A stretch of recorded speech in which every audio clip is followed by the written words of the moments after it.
Hi everyone, welcome to this episode. Today I will share with you the answer of the question that I've been waiting for and looking for a really long time, which is dinosaurs and religion, or dinosaurs and Bible. Like, is there anything mentioned about them and about their existence?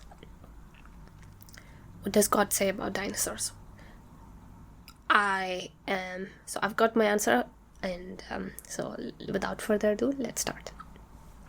In order to support my theory, we've got some videos which we'll watch together, and I'll give you a summary of my conclusion. Here's the biggest extinction theory we hear. This giant meteor smashed into the Yucatan Peninsula and just wiped out all the dinosaurs, but not the ducks, and not the beavers, and not all the other creatures. Okay, so he's right that the meteorite theory that we study about in the school, it doesn't make sense. Like, why was it only targeting the dinosaurs? Like, was it a meteorite or a sniper that only hits the dinosaurs?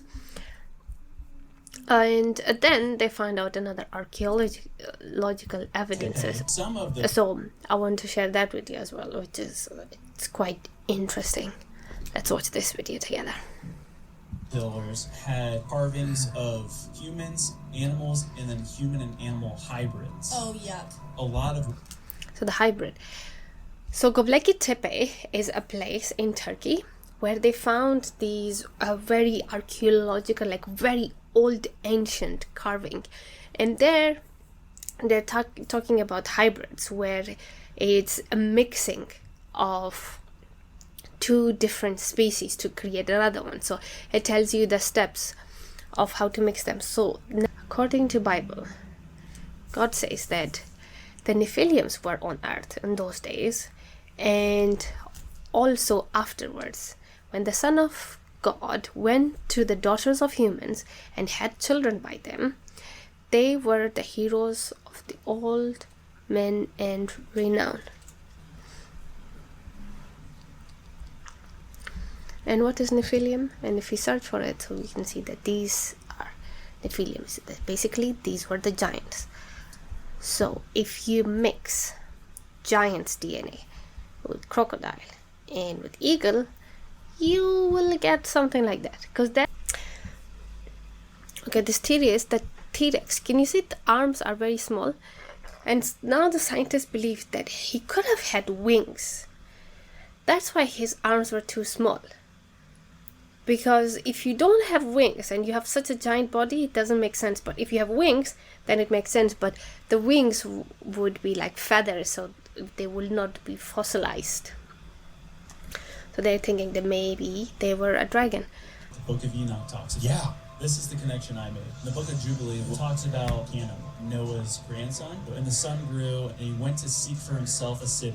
He found a writing which former generations had carved on the rock. It contained the teachings of the Watchers, the fallen angels, in accordance with which they used to observe the omens of the sun and the moon and the stars and all the signs of heaven. That's literally what's on these pillars. But here's where it gets crazy. The Gobleki Tepe is in Turkey. They discovered what they are pretty darn sure was Noah's Ark was found in Turkey.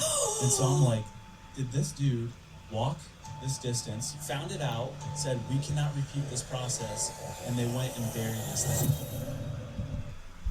Okay, very interesting theory. So what happened was these fallen angels had mixed up the DNAs because they know they're doing something bad and God will come after them. And they also predicted the flood in those Gobleki Tepes. Archaeological evidences, you find that they are teaching how to make hybrids and also about a flood prediction, because they were the fallen angels. So they created these creatures for their own safety. So they mixed the DNAs and gender, and the Bible says to us that you shall keep my status, you shall not let your cattle breed with a different kind.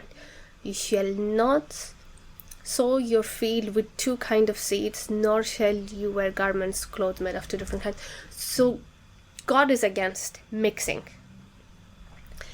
And these angels, this is what they did, and that's what they were teaching. So they mixed and they created these monsters. And if we go back to the other video, Pervasiveness of dragon myths in the folk legends of many cultures is probably no accident. It's a worldwide phenomenon. The Chinese zodiac has all sorts of real creatures that we know of, and it also includes dragons. Why would they only include one mythological creature with all the other creatures? And some of the oldest artifacts we can find, things like this Mesopotamian cylinder seal. Look at what these creatures look like. Long necks, long tail, dinosaur fossils like this one here. Look at the bones on this thing. Imagine what that thing looked like with flesh on it. Well, I'll show you National Geographic's depiction of it. What would you call that if it was running towards you? I'd call it a dragon, right?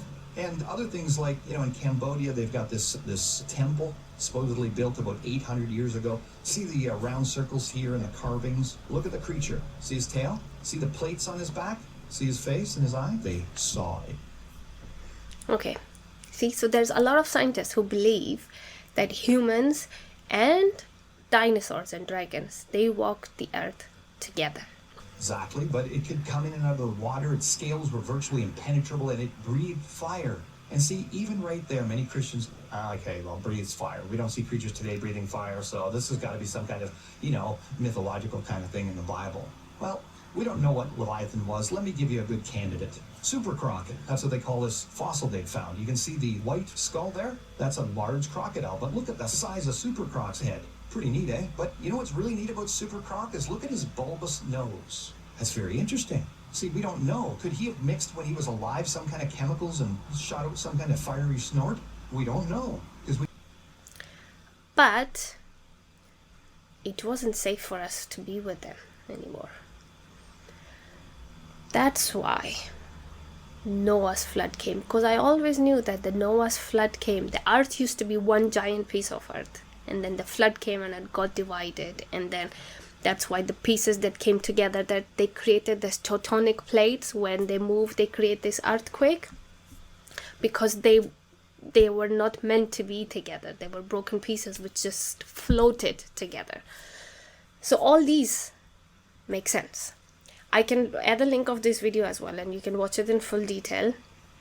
But his conclusions were slightly different to my what I'm concluding with after seeing everything, and after reading the Bible as well.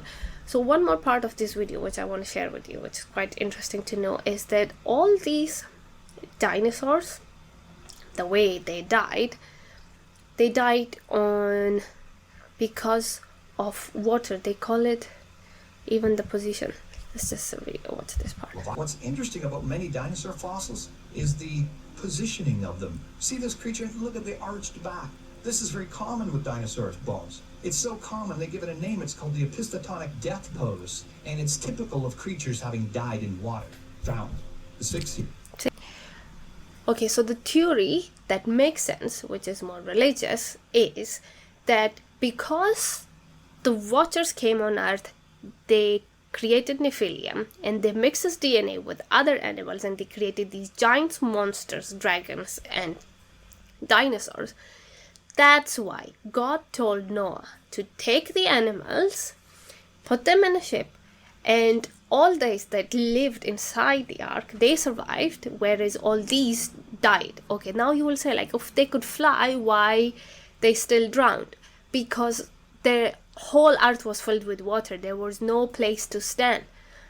They can fly, they can't swim, so they died.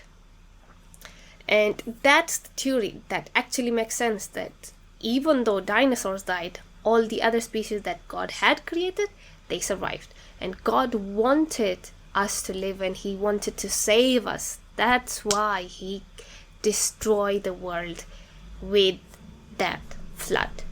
Now let's watch this part.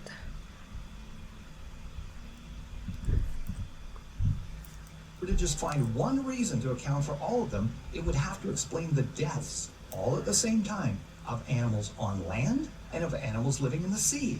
But in both cases, of only some of those animals. For many of the land dwellers and many of the sea dwellers went on living quite happily into the following period. Alas, no such one explanation exists. There is an explanation in the Bible. Genesis 6-9, the Great Flood. billions of dead things buried in sedimentary layers laid down by water everywhere you go on the planet. But the creatures who came on board the ark got off the ark. Some of them have still survived. Some of the creatures in the ocean perished, but many of them went on to survive as well. That's the only explanation I've never heard a modern day evolutionist give, that perhaps it was a global flood. Because see, that would be religious. So this was the theories yet. Yes, dinosaur existed, and also the fossilization. For example, the carbon, in order to turn carbon into diamond, it needs to go through a very hot process. It needs to be fossilized for a really long time, and then the carbon turns into diamond. But when they make it in the lab, they increase the heat a lot for a small period of time, and they still manage to get the same result. So that's the same thing happened. These dinosaurs were not millions of years old, but because of the heat, the fossilization process become fast. So we don't know for sure that the earth was billions of years old, or all these animals are billions of years old, but according to Bible it's like thousands of years old, which kind of make more sense if we see the archaeological evidences which is backing this. And so this is the theory with a lot of people do agree and some people don't agree. Feel free to agree or disagree with me, but this is the answer and this is the evidence. Anyway, that's all for this video, and I will see you in the next one.